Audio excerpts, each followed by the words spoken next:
आज आपको भाजपा जो है वो बहुत बुरी लगती है। 1999 में आपकी पार्टी ने सोज साहब को एक्सपेल किया था कि एक वोट देने के खातिर उन्होंने वाजपेयी साहब की सरकार गिराई। क्या उस टाइम भाजपा गलत नहीं थी? किस बात पे गलत थी? क्या किया था उन्होंने गलत जम्मू कश्मीर के साथ? गलत बताएं, क्या किया? मुझे बताया ना, वाजपेयी साहब ने जम्मू कश्मीर के साथ क्या गलत किया? बताइए, कोई एक चीज बताइए ना। नहीं, आप बताएं ना। आप बीजेपी सुनिए ना, हम इश्यूज पे बात करते हैं, इश्यूज पे बात करते हैं ना। मुस्लिम मेजॉरिटी स्टेट है, ठीक। और क्या उन्होंने कभी मुस्लिमों के साथ गलत नहीं किया वाजपेयी साहब ने? बताइए कब किया? वो आपको पूछा, वो मैं आपसे पूछ रहा हूँ ना, आप बताएं ना। जो नीली मैसेकियर हुआ 1983 में असम में, जो असम में मैसेकियर हुआ था, नीली का मैसेकियर, जिसमें 1800 मुस्लिम मारे गए, उस पर भी उनकी, वो बीजेपी ने किया। उस पर वाजपेयी साहब का आता, उन्होंने एक भाषण दिया था वहाँ पे, वो कहा था कि बड़ी अफसोस की बात है कि आपको ये पता नहीं था। जब ये पता था आपको? नहीं, पता था। अफसोस की बात है, नहीं करना चाहिए था। लेकिन मैं वाजपेयी साहब को जम्मू कश्मीर की बेहतरी के लिए समर्थन दे रहा था। वाजपेयी साहब, यहाँ कोई भी लीडर इस मुल्क का दूध का धुला हुआ नहीं है। कांग्रेस ने कम हरकतें की?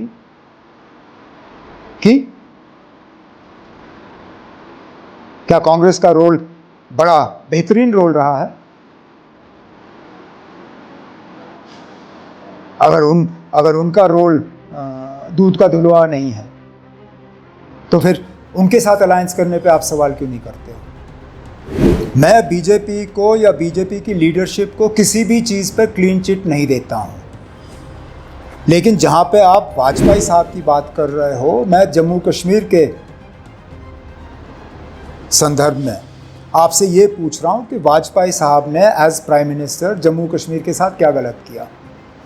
क्या आपको इस बीजेपी और उस बीजेपी में फ़र्क नज़र नहीं आता? क्या आज है कोई बीजेपी में तैयार बात करने के लिए इंसानियत, जमहूरियत, कश्मीरियत पे?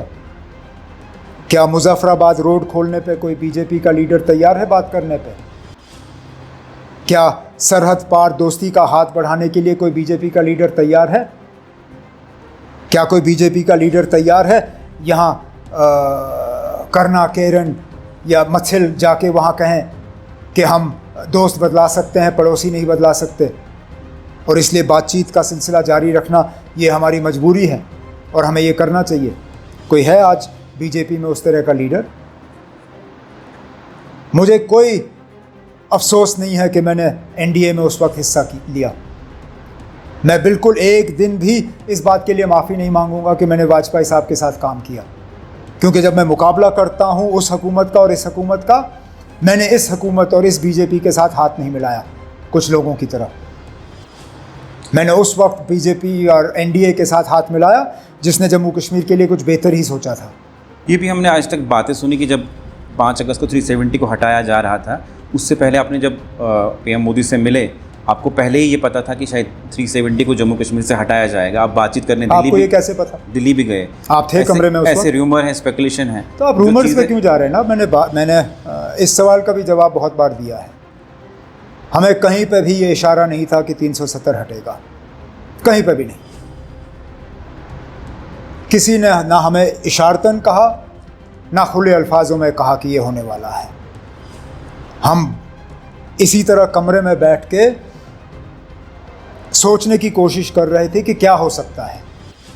वो शायद आप भी उस वक्त कर रहे थे,